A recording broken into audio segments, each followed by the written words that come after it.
I thought I was just picking up a dusty old box from my late Aunt Clara's storage unit. A quiet Tuesday errand, nothing more. I had no idea that the moment the cardboard split open and the papers spilled across the concrete floor, I would be staring at my own name on a document I had never signed, authorizing my husband's mother to receive 40% of every paycheck I had earned for the last 3 years. That is the sentence I keep coming back to, even now, months after everything collapsed and rebuilt itself into something I no longer recognize as my former life. 40%. Not a gift, not a loan. A legal authorization, notarized and dated 2 weeks before our wedding, bearing what was supposed to be my signature in ink that looked almost, exactly like my own handwriting. Almost. The morning I found the box, I had woken up early, the way I always did in those days. The alarm was set for 6, but my body never waited for it. I would lie in the gray pre-dawn light of our bedroom and listen to the sounds of the house settling around me. The low hum of the refrigerator downstairs, the occasional creak of the oak floorboards in the hallway, the soft, rhythmic breathing of my husband Daniel beside me. Those mornings felt like the only truly quiet thing in my life. I had learned to treasure them the way you treasure the last few minutes before a long trip ends and the ordinary routine swallows you whole again. Our house was a rental, a narrow 2-bedroom in a neighborhood that was just beginning to become fashionable, with a bay window in the living room that caught the afternoon light in a way that made everything look warmer than it was. I had found it. I had negotiated the lease. I had painted the kitchen myself on a rainy October weekend while Daniel was visiting his mother in Millbrook. The house smelled of the lavender candles I kept on the windowsill and the faint ghost of the coffee I brewed every morning without fail. 2 cups, dark roast, ground fresh. Small rituals. The architecture of a life I had built carefully, deliberately, with both hands. I was 31. I worked as a senior compliance analyst at a mid-size financial services firm downtown, a job I had fought for across 5 years of relentless performance reviews and quiet, grinding ambition. My salary was good, better than good by any honest measure. It was the kind of number that had once felt abstract and aspirational when I was fresh out of graduate school and splitting grocery bills with 2 roommates in a 4th-floor walk-up. By the time I married Daniel, it was real, tangible, deposited every 2 weeks into a joint account we had opened together with the optimistic ceremony of 2 people who believe they are building something permanent. Daniel worked in project management for a construction firm. He made a decent living. Not spectacular, but steady. He was the kind of man who prided himself on reliability, on showing up, on being the person others could count on. That was the version of him I had married. Tall, broad-shouldered, with a calm that I had mistaken for security. He had his mother's dark eyes and his father's easy laugh, and in the beginning, those 2 things together had seemed like a kind of inheritance I was lucky to share. His mother, Margaret, had been part of the picture from the very first date. Not literally, she had not appeared in the restaurant doorway that first night, but she had been present in the way that certain people are present even when they are absent. Referenced constantly, quoted frequently, her opinions arriving in our conversations like unsigned letters that everyone pretends came from nowhere. My mom always says a good marriage is about compromise, Daniel told me on our 3rd date. My mom thinks the West Side is overpriced, he mentioned when we were apartment hunting. My mom has a friend who's a lawyer. She could look over any contract for us. Always Margaret. Always helpful. Always just slightly underfoot. She was a small woman, compact and precise, with silver hair she kept in a neat shoulder-length cut and a wardrobe that ran to blazers and pearl earrings even on weekends. She volunteered at her church on Thursdays, hosted a monthly book club in her Millbrook living room, and baked elaborate coffee cakes from a recipe she claimed had been in the family for 4 generations. At family dinners, she asked polite questions about my work, nodded with apparent interest, and refilled everyone's water glasses before they were half empty. She was, by every visible measure, a perfectly pleasant woman. I did not like her. I had never quite been able to articulate why, not in a way that didn't sound petty or paranoid. There was something in the way her gaze would slide past me sometimes, just for a fraction of a second, as though she were calculating something I wasn't meant to see. Something in the way she addressed Daniel in a tone that was almost imperceptibly different from the tone she used with me. Warmer, more intimate, as though the two of them shared a frequency I couldn't access. I told myself I was imagining it, that I was the cliché of a daughter-in-law who couldn't share her husband. I told myself a lot of things in those years. My Aunt Clara had been my mother's older sister and the family eccentric, a retired schoolteacher who had never married, who collected glass paperweights and first-edition mystery novels, and who had, in her later years, developed an obsession with what she called keeping records. She documented everything: receipts, letters, newspaper clippings, photographs, birthday cards. When she passed away in February, quietly and without drama in her apartment in Eastfield, she left behind 3 storage units worth of accumulated life. The family had been slowly working through them, each of us assigned a unit by my cousin Judith, who was managing the estate. My unit was the smallest. Mostly papers, Judith told me apologetically. You know how Aunt Clara was. I drove out to Eastfield on a Tuesday in late March, a week after Daniel and I had had a quiet, shapeless argument about money. Not a screaming fight, nothing that dramatic, just the kind of gray, low-grade disagreement that leaves a residue on everything it touches. He had said something about wanting to look at our finances fresh, to maybe reorganize the joint account structure. I had said I didn't see the need. He had gone quiet in the way he sometimes went quiet, not sulking exactly, but retreating behind a wall of pleasantness that felt, if you pressed on it, entirely hollow. The storage unit was cold and smelled of old paper and something faintly chemical, like dry cleaning fluid. Aunt Clara's boxes were stacked with characteristic precision, each one labeled in her neat block capitals. School papers, 1987 to 1994. Mother's letters, miscellaneous receipts, tax records. And then, near the back, one box without a label, just a strip of masking tape with a single word written in a different hand. Darker ink, slightly hurried. It said, Rose. I picked it up. It was heavier than I expected. And then one of the bottom corners, softened by years of humidity, gave way, and the box lurched in my hands. And I tried to catch it, and failed, and the whole thing went down to the concrete floor with a sound like a small avalanche. I stood there in the cold storage unit and looked at what had spilled out. Mostly papers, as Judith had promised, but on top of the pile, face up, perfectly legible in the fluorescent light, was a document printed on letterhead I recognized immediately. It was from my own bank. I crouched down on the floor, my knees pressing into the cold concrete. I picked up the document with hands that were still steady. I remember noticing that, the steadiness, as though my body hadn't yet understood what my eyes were reading. The header read, Standing Authorization for Recurring Transfer.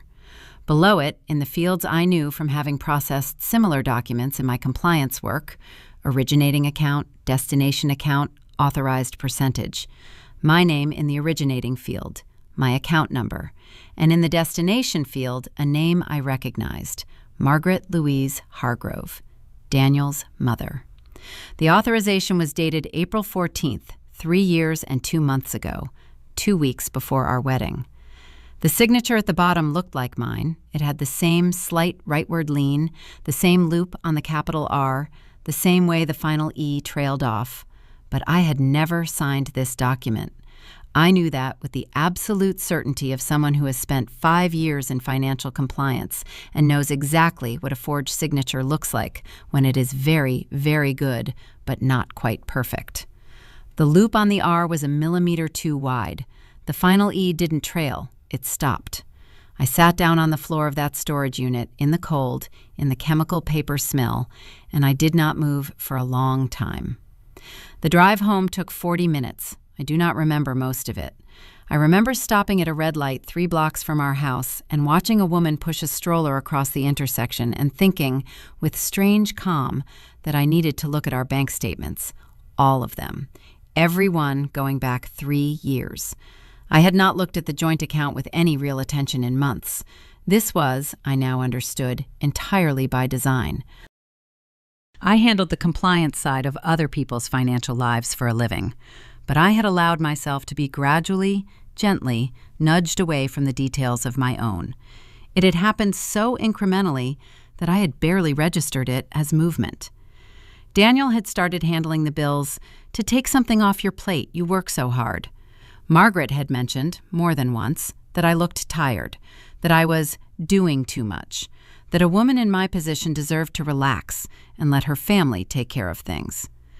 I had accepted this framing with the gratitude of someone who genuinely was tired, who genuinely was working hard, who wanted, needed to believe that the people around her were trying to make her life easier. I parked in the driveway and sat in the car for another 10 minutes, the document from Aunt Clara's box on the passenger seat. Then I went inside. Daniel's car wasn't there. He had a site visit until 6, he'd told me at breakfast. I had 4 hours. I opened my laptop on the kitchen table in the warm afternoon light that I had always loved in that room, and I logged into the bank portal. I requested a full statement history for the joint account going back 3 years. The statements loaded slowly, page by page. I sat in the lavender-scented kitchen with a cup of coffee that I had made and not yet touched, going cold in its mug, and I began to read.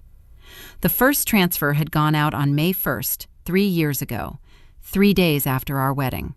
Small, $412, described in the transaction log as family support, standing order.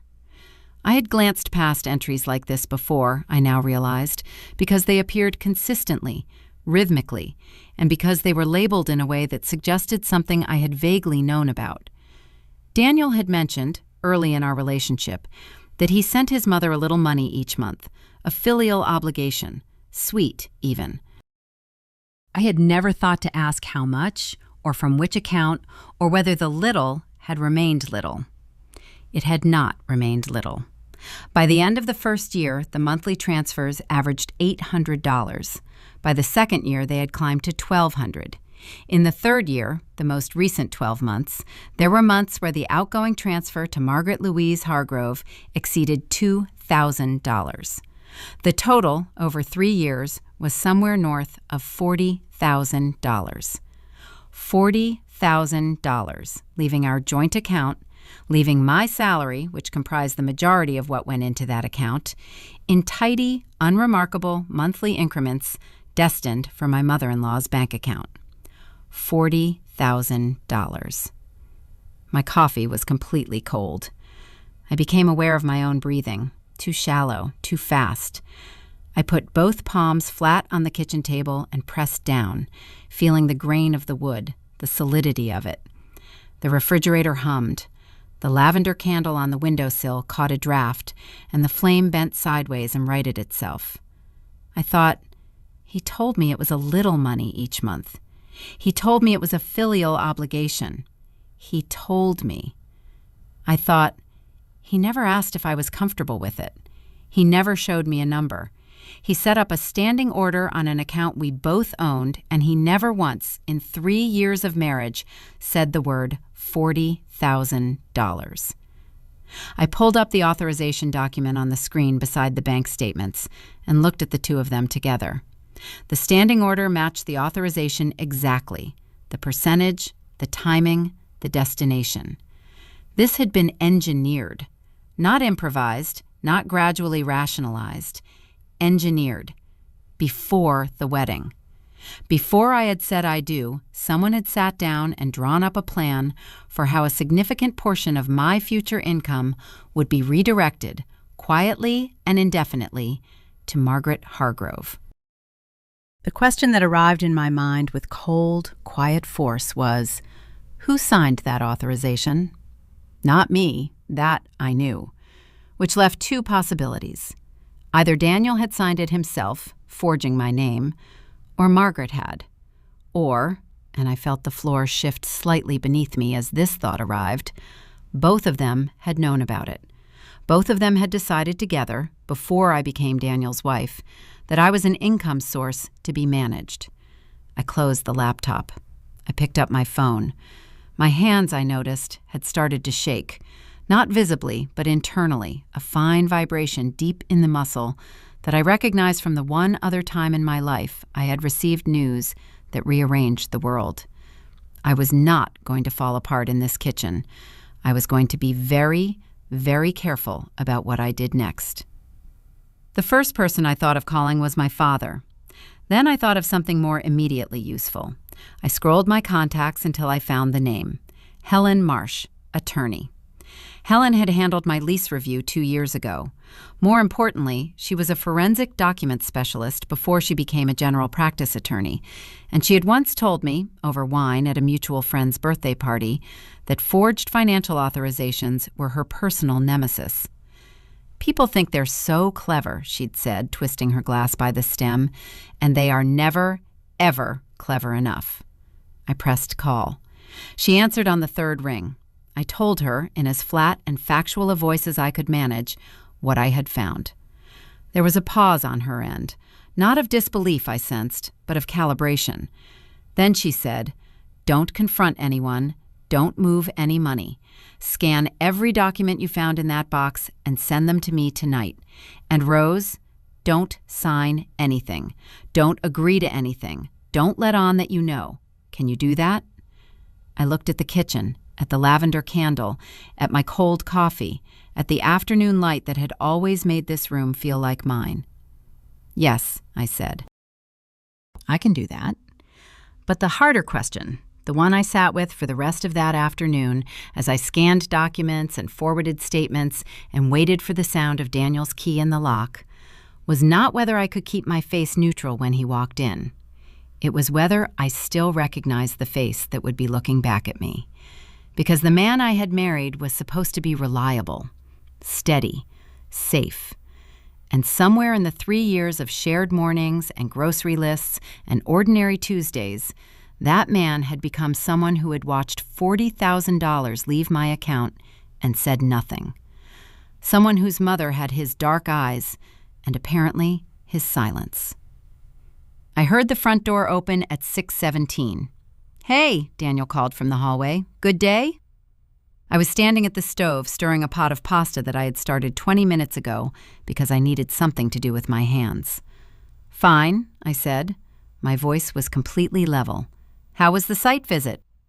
He came into the kitchen, dropped his keys on the counter, the same counter where my laptop sat closed, all its evidence neatly stored in a folder labeled, with the dark humor of a woman running on adrenaline, Aunt Clara. He kissed my cheek. He smelled of sawdust and his familiar aftershave. He asked if I wanted wine. "Sure," I said. "There's a bottle open in the fridge."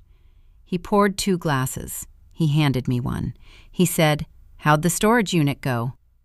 And I looked at him over the rim of my glass, and I said, "Dusty. Lots of old papers. You know how Aunt Clara was." He nodded, smiling, and reached for his phone. "My mom texted, by the way. She wants to do dinner Sunday." "Sure," I said, turning back to the stove. "That sounds nice." The pasta water boiled, the lavender candle burned, and behind my perfectly calm face, I was already at war. 3 days passed. They were the strangest 3 days of my life. Stranger in some ways than what came after, because I had to perform normalcy with a precision I had never applied to anything before. I made dinners. I asked Daniel about his projects. I sat beside him on the couch on Thursday evening and watched a documentary about ocean currents and laughed at something he said about the narrator's voice. I was completely present and completely absent at the same time, like a photograph of myself propped up in the room where the real Rose used to live. Helen called me on Wednesday afternoon. She spoke in the measured, unhurried way of someone who has spent years in rooms where panic would be catastrophic. She had reviewed the scanned documents. The authorization was genuine, meaning it had been filed correctly with the bank, the notarization was real, and the transfers had been executed as specified for 37 consecutive months. What was not genuine was the signature. Her forensic colleague confirmed it informally. Whoever had produced it had access to multiple examples of my handwriting and had practiced. This was not a moment of opportunity, Helen said. This was planned. She paused. Don't confront anyone yet. Don't move any money, and don't let on that you know. I spent Friday in a state of controlled internal chaos. By evening, I had arrived at a number: $41,260. 3 years of standing transfers to Margaret Hargrove, drawn from an account whose primary income source was my salary. In the same period, Daniel had contributed approximately $18,000 to that same account. The math was simple and devastating. His mother had been receiving more than twice what he put in, from money I had earned, and he had never once mentioned it. I thought about the way he handled the bills, the gentle redirections whenever I asked about our finances. The month the balance seemed low, and he'd said we'd had higher utility bills. I had believed him, because I was tired, because I trusted him, because I was the kind of woman who extended the benefit of the doubt until there was simply no more benefit to extend. On Saturday morning, Daniel was up early, humming something under his breath while he stood at the counter reading his phone. He looked exactly like the man I had married, relaxed, steady, untroubled.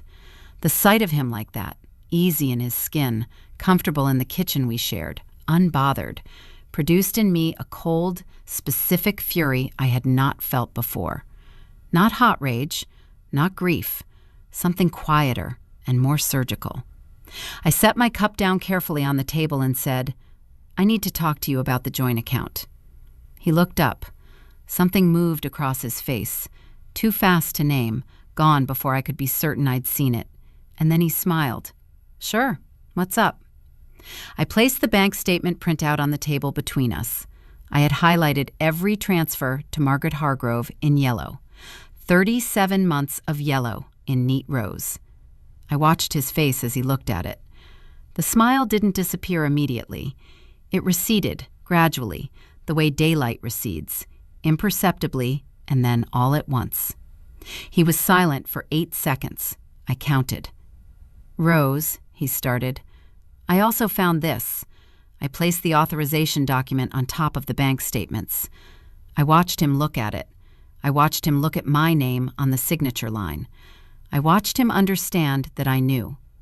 The silence that followed was the loudest thing I have ever experienced. The refrigerator hummed. Outside, a car passed on the street. Daniel put both hands flat on the table and stared at the document and did not say anything for a very long time. "How long have you known?" he finally asked. 3 days, I said. "Who signed it?" He took a breath. "It was my mother's idea." He said it the way you say, "the traffic was bad." A fact about the world that existed independently of his choices. I looked at him and I thought, he's going to tell me he had no choice, that he kept meaning to tell me, that he thought it would only be for a little while. I had written this script in my head during 3 sleepless nights, and I had been right about almost every word. "She said you wouldn't understand," he said. "She has medical expenses. She has been struggling. I was going to tell you, but every time I tried, you were busy or stressed, and it felt like, Daniel." My voice was very quiet. He stopped. "Who signed the document?" He closed his eyes. "She did," he said. "I gave her a copy of your signature from one of our lease forms. A friend of hers did the notarization. I set up the transfers myself on the account. I thought if they came out regularly, like a bill, you wouldn't—" "Notice?" I said. "I was going to tell you." I stood up. I picked up the documents from the table, folded them carefully, and placed them in the interior pocket of my cardigan, close against my chest. I looked at my husband, at the man I had built my mornings around, whose breathing I had listened to in the pre-dawn dark for 3 years, and I said, very clearly, "You gave your mother my signature so she could forge a financial authorization. You set up standing transfers from my salary without my knowledge. For 3 years. You didn't make a mistake, Daniel. You made a plan." He said, "It wasn't like that." But I had already left the kitchen. I drove to my father's house, 40 minutes north. Gerald was in the garden when I pulled up, frowning at a rosebush as though it had personally offended him. He took one look at my face, pulled off his gloves, and said, "Come inside." I told him everything at the kitchen table. When I finished, he was quiet for a moment. Then he said, "She filed a forged financial document. That's fraud. He said it the way he assessed structural problems, factually, without emotion. And he helped her. He provided the materials. Another pause. What do you want, Rosie? It was the first time in 3 years that anyone had asked me that about my own life and actually waited for the answer. I sat with it for a moment. I want my $41,000 back, I said. I want Margaret Hargrove to understand what she did. And I want to never again be in a relationship with a man who looks at my salary and sees something to manage. My father nodded slowly. Then let's make some calls. Helen moved quickly. Within a week, she had filed a formal complaint with the bank and sent certified letters to both Margaret and Daniel, notifying them they were subjects of a fraud investigation. Daniel called me 17 times in the 4 days that followed. I let every call go to voicemail and listened to them later, alone, in my car. He sounded in order, confused, apologetic, defensive, apologetic again, then genuinely frightened. The frightened messages came after Helen's letter arrived. In the last one, he said, "Rose, my mother is saying she needs a lawyer. She's asking me to tell you she's sorry and it was a misunderstanding. Please call me back." I saved all 17 voicemails to a folder on my phone, labeled Record. Margaret called my cell phone directly on a Thursday afternoon. I let it ring and forwarded the voicemail to Helen. Margaret's voice in the recording was calm, not remorseful, but calibrated in the way that, I now understood, was her natural register. She said she thought there had been a terrible misunderstanding and wanted to sit down like adults. She hoped I knew she had always thought of me as a daughter. Then she said, "I think you might be reacting emotionally to something that has a very simple explanation." Reacting emotionally. I had processed over 100 fraud cases in my compliance career, and I had learned to recognize that phrase as a reliable indicator that someone understood exactly what they had done and was betting that the person they'd done it to could be made to doubt herself. I had doubted myself for 3 years in that marriage. I was done. Helen arranged a formal mediation in her offices. Court-certified mediator, legal representation for both parties, a recording device running with everyone's consent. Margaret arrived wearing her pearl earrings with the expression of a woman who had arrived at the wrong party and was being gracious about it. She sat across from me. Our eyes met. She held my gaze. I held hers. And I watched, with quiet satisfaction, the precise moment her calculation failed. Helen laid out the documented evidence without drama: the authorization, the forensic signature analysis, the bank's provisional fraud findings, 37 months of transfer records. Margaret's attorney offered a counter-narrative about failure of communication within the marriage. He used that phrase 4 times. Then Helen said, "We have also identified a second authorization." The room went still. "Filed 18 months ago," Helen continued, placing a second document on the table, bearing a signature also inconsistent with our client's handwriting. This authorization covers a secondary savings account held solely in Rose's name. The transfers from this account, totaling $19,040, were directed to a trust account held in the name of Hargrove Family Holdings, LLC. I looked at Daniel. He had gone the color of old newspaper. His attorney put a hand on his arm, and he shook it off, slightly, like a man flinching from something he couldn't see. $60,000, not 41, $60,200, drawn from my accounts over 3 years, directed to Margaret and a corporate entity I had never heard of, a company. She had built a structure. This was not a son who loved his mother too much. This was a deliberate, multi-layered financial extraction built on forged documents and a husband who had been either too weak or too complicit to stop it. I looked at Daniel across the table, and in the space of 4 quiet seconds, finished a decision I had been approaching for 11 days. Then I turned back to the table. "We are also," Helen said, in the same unhurried tone, "prepared to submit these materials to the district attorney's office if a satisfactory resolution is not reached today." Margaret's attorney requested a recess. They went into a side room. My father sat beside me and said nothing, which was exactly what I needed. 22 minutes later, they returned, and Margaret's attorney indicated that his client was prepared to discuss restitution. Over 6 weeks, through Helen's office, a repayment agreement was negotiated. $60,240 to be paid from Margaret's personal assets and the liquidation of Hargrove Family Holdings, LLC, in structured installments over 18 months. In exchange, I agreed not to refer the matter to the district attorney. The agreement was signed by a notary who was not a friend of Margaret's. Daniel and I filed for divorce 4 months later. It was uncontested. There was nothing to contest. The house was a rental, the joint account was closed, every financial thread had been separated. He did not fight it. He was, in the end, exactly what he had always been, a man who took the path of least resistance, and when the path led somewhere he couldn't explain, he went quiet and waited for someone else to solve it. What he had been was not enough, and I had finally stopped pretending otherwise. By autumn, the first restitution payment arrived. I read Helen's confirmation email twice, closed my laptop, and went for a walk. The trees were beginning to turn.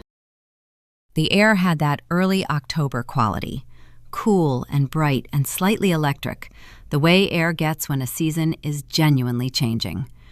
I walked for an hour, came back to my new apartment, 3rd floor, bay window, different neighborhood, and made coffee the right way. Dark roast, ground fresh. I sat by the window and thought about Aunt Clara, about her storage units of carefully labeled boxes, about her lifelong commitment to keeping records. I don't know when she found the document or how much she understood about what she was holding. She had been a school teacher for 30 years. She had spent a lifetime recognizing when someone was being cheated out of something they deserved.